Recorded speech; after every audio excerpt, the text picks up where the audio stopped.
Okay, so you saw that 43 degrees. It's raining. Kind of ugly out there. And so the question is, when it's 43 degrees and raining, and you're not wearing rain clothes, do you still go play disc golf? Duh. I'm in under this shelter now. Yeah, I don't know why that rain cloud's not going away. In fact, there's more coming, you can see over there. But I don't know, it's still a beautiful day. It's cold, but I just don't see why you don't go play. So there's the first tee. There's the first hole, 350 feet straight uphill. Let's do it. Yeah, sure, it's wet and not too mucky out here. You can see I'm uphill. Throw forehand off the first tee and you get a pretty good result.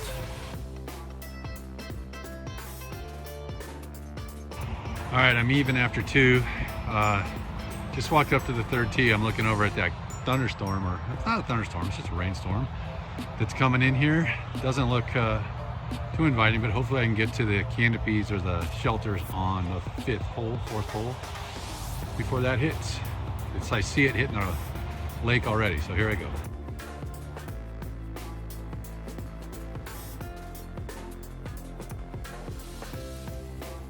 Okay, now we got some rain. It's not too bad still. I just birdied 8 with a nice forehand, maybe a 24-foot putt.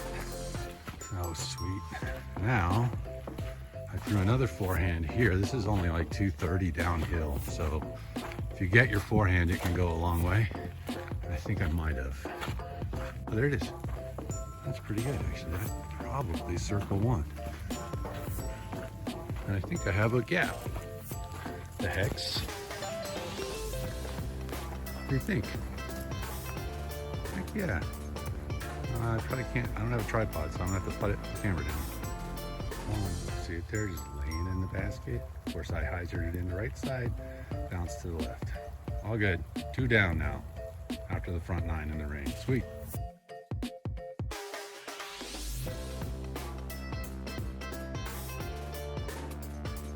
All right, number 10 is the third forehand ace run in a row. If you look down there just to the left of that clump of trees, you'll see the basket. It's not very far. I throw something really stable out to the left, kind of make sure I commit to it and then hope it comes back. And one of these days I'm just gonna jangle that one. I've been close, I've hit the pole. Well, I would say that's not the most ideal lie, but it's still pretty close, circle 1. So could be 3 in a row, we'll see. Okay, actually it was only about a 12-foot putt and it was easy because once I got down into my stance, that's what it looked like. Yay.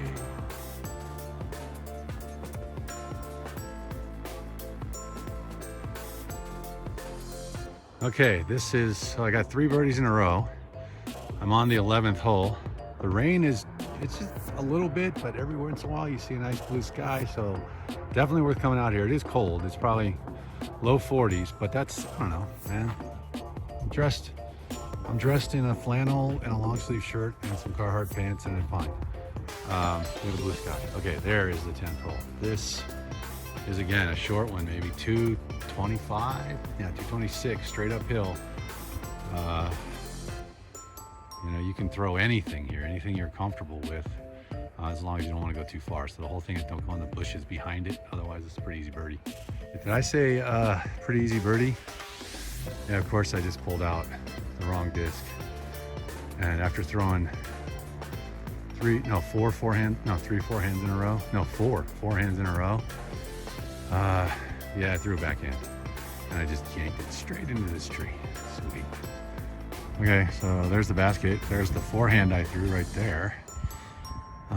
Hit that putt off the cage. I actually had to look through that little gap there. I was down on my knee and actually had a shot at it. Came through, hit the cage and missed.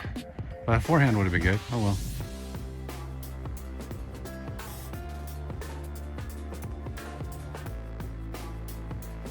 Okay, number 12.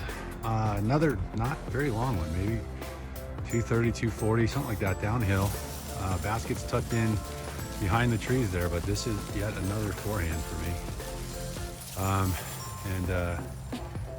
You know, again, cashable. There's so many of these. Once we get past this hole, it's kind of a little bit harder to do until 18, maybe 16.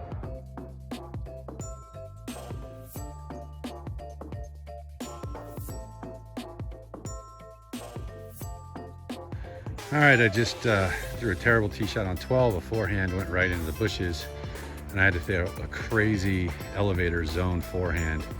But I got to park that out of the bushes, over the bushes and out, and it was awesome.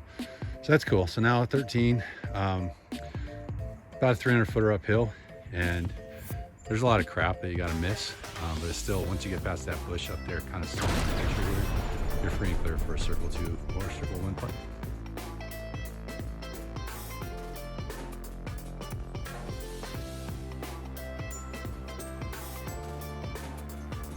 All right, so through 14, or 13, sorry, into the trees, right, both of the backhand that counted in a forehand that was practice, easy up and down out of the trees. It's hard to get into the trees, but once I got there, I had a spot. Got up and down. I don't know why the sign points the wrong way here on 14, but this is one of the signature holes on the course. It's about 365 downhill to a pin that's up on a huge boulder. The boulder's probably 5 or 6 feet tall, and the pin's on top of that. It's in the prevailing wind too, which goes, as we're looking at it, right to left. Right now it's blowing in my face. This is downhill. You want to throw something stable here, and you know, something for me, usually a T-bird. If there's no wind, I'll throw a hex or a buzz. And the ideal place, well, the ideal place is in the basket, but since that's hard and stupid, the ideal place is just left of the rocks instead of right. Right, you're looking at a really uphill putt, straight up, and it can come right back to you. It can go too long. You can get yourself into all kinds of trouble, rollaways, all kinds of bad stuff can happen. So left is good. If I don't make it within 20, 25 feet, I don't even try. I just lay it up. Sometimes I even lay it upside down because I've got them roll away. And you just don't want to be putting this hole. But it's really pretty. It's always pretty. Did I ace it? I did not. But I did throw that one to 20 feet and just went ahead and threw the beast into the basket. So that was a nice little birdie. This is my layup zone from my T-bird that was probably about 40 feet short. Not good. This was a T-bird 3 that actually would have been the epic shot. This is ideal. That putt right there, oh my God, that is not an easy putt. It's not my putt, but I don't know if I'd want to have that in the tournament either. I guess if I was fighting for the lead, I'd go for it. Otherwise, I'd probably just chicken out. I don't know. No, I'd go for that. Never mind.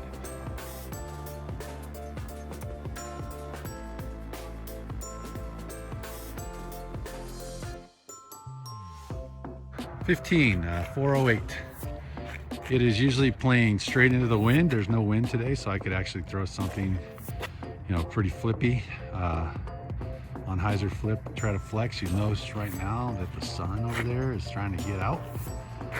It's still in the 40s. I'm wet, so it's still cold, but I'm looking forward to that sun coming out maybe, although it's going down. Anyway, you just throw something long here. For me, you know, I try to get 350 to 375, and then and I never do. I don't know why. It's uphill, actually. You don't really see that. Not much, very little, but I'm trying to find excuses.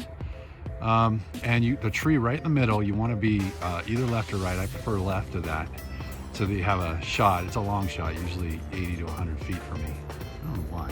Yeah, that makes sense. And this is the only, no, this number 1 and number 5 are the only holes on the course I haven't birdied. You know, the sky is just so cool out here. Over there, that's, you head to the right there, that's into downtown Prescott. And that's 89, the highway right there. But the sky is just like dark blue underneath and bright blue up top. So pretty. Here's the second throw, which is the Mamba. It's so mucky out here. The stuff just sticks to your feet, keeps piling up.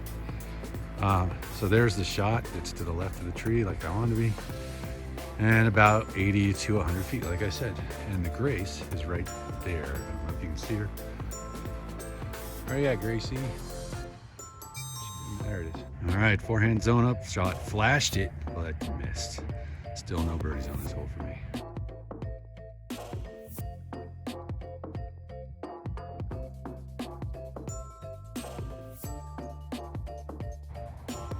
Okay, number 16, another signature hole if you ask me. Not quite as pretty, I guess, but it's really cool. It's an island green down there. Probably a little bit bigger than circle one, my guess. Missed the green, at least in tournament play. You go back to a drop zone that's to the left of that scraggly ass bush. And that scraggly ass bush also catches a lot of ace runs. Probably not, it just looks like they're ace runs. You need to go a little bit over it, and for me, a little bit right of it. I have crushed the cage on this one. I've hit the pole, I've done everything. I have not aced it yet. Cool hole. This requires a putter or a mid-range. Today there's no wind, so you can throw something pretty neutral. If there's wind, I prefer stability here. So a rock in the wind, even a resistor backhand for me. And today I will probably throw the hex or the praxis. Okay, the hex was a good little buddy. He hit the came to the right of the tree like I like to do. It's a little low, which isn't great because, well, I don't know, the hex tends to fly. So this was kind of nice that it just stayed right there in the edge, because a lot of times those will pop out over those rocks, because those rocks going downhill are easy to get over. So it leaves me about a, I don't know, 30-foot putt. It's makeable. I missed it, damn it. Circle one miss again. So really, I do like Watson Lake. It's a nice course, it's beautiful. It's challenging, it's not long, but you know, it's okay. But the one thing I don't like when it gets wet is this. That makes disc golfing and walking pretty miserable. So you have to be, you know, knocking that crap off your shoes. It's just because this hillside right here, as covered in grass as it looks, it's mostly now mud. And when it gets wet, it's like a snowman. You get a little bit on your shoe and it just keeps picking up more and more and more. I've seen kids walking across here with their parents before just crying because the amount of mud on their feet is about the weight of the kid. Anyway, I'm just saying that you need an excuse for missing the damn putt.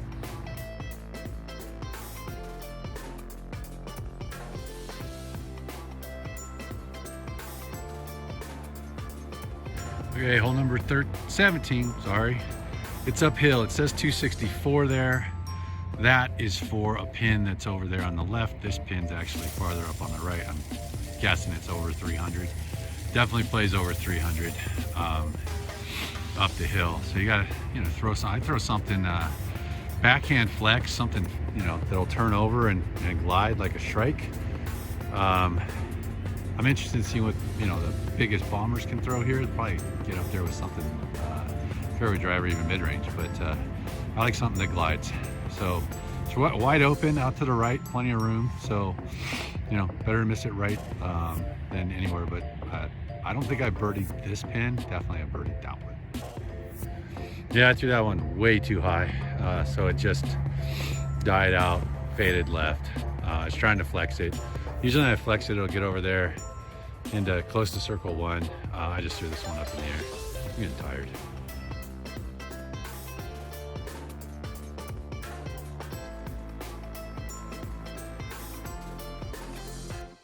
Alrighty, number 18 at Watson Lake. Pretty straightforward ace run, straight up the hill.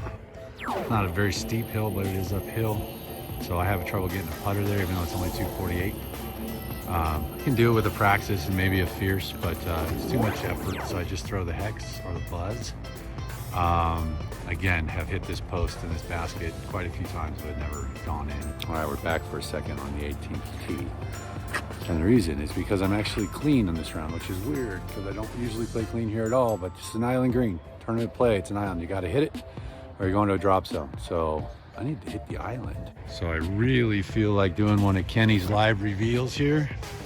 Threw that up to the right, which is where I want to go. Kind of high, which is not usually what I want to do, but at least it lands soft.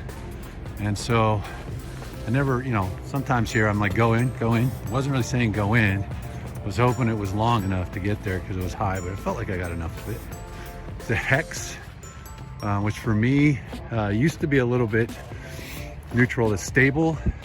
but now is more neutral to understable because I've hit so many damn trees at Ponderosa and Schoolhouse and Upper Thumb Butte, and you know, oh, okay.